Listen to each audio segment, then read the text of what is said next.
Your Tesla Model S key fob from 2012-2020 uses a CR2032 battery. When the battery dies, the fob won't unlock doors or start the car. Replacing it yourself is easy and saves money, costing just $1 to $5 for the battery. You'll need a small flathead screwdriver or pry tool.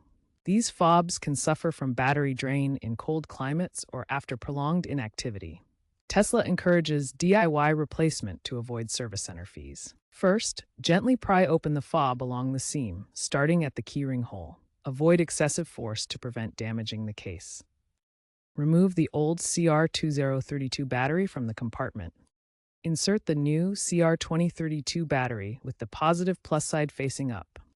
Snap the fob back together securely.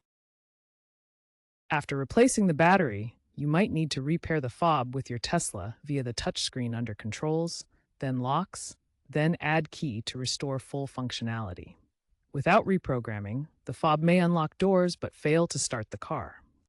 Also, consider that physical fobs are becoming less emphasized as Tesla phases in app-based keys.